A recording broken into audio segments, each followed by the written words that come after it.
Proses revisi Undang-Undang KPK kali ini cacat secara prosedural. Dilakukan diam-diam dan tersembunyi tanpa melibatkan KPK sama sekali, apalagi mendengarkan khalayak. Bahkan dengan gagah DPR mengatakan kami tidak butuh masukan publik.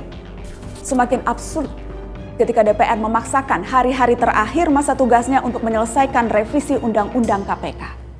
Mereka yang kerap bersengketa, rutin bertengkar, terbiasa perang mulut, tiba-tiba serentak dan kompak berkata iya kepada revisi Undang-Undang KPK.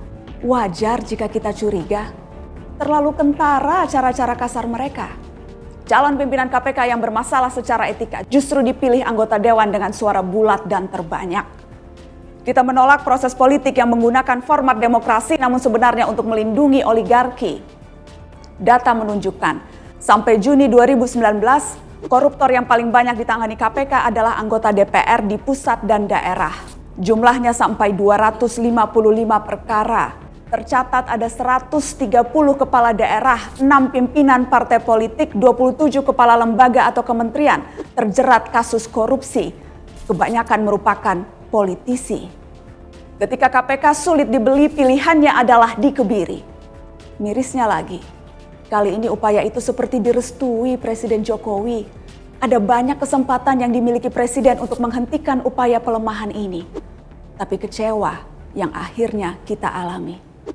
Saat ini pimpinan KPK telah mengembalikan wewenang pemberantasan korupsi kepada Presiden RI. Beberapa pimpinan KPK juga telah mengundurkan diri. Masyarakat, kelompok profesional dan akademisi beramai-ramai membuat petisi.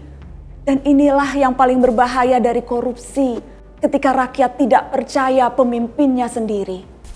Kita semua perlu bukti bahwa politik tidak abai dan tuli. Kita menuntut mereka yang dipilih dengan suara tidak berlagak lupa menggunakan mata dan telinga. Langit memang terlihat kian mendung, badai semakin kencang merundung. Basa-basi rasanya tidak diperlukan lagi. Krisis sudah jelas terpampang hari-hari ini. Mungkin saja kita memang akan kalah, tapi kita bukan pecundang yang pasrah, yang sudah gantung sepatu sebelum pertandingan, yang menunduk dalam-dalam sebelum peluit panjang. Kita tidak rela melempar handuk ke lantai karena kita belum sudi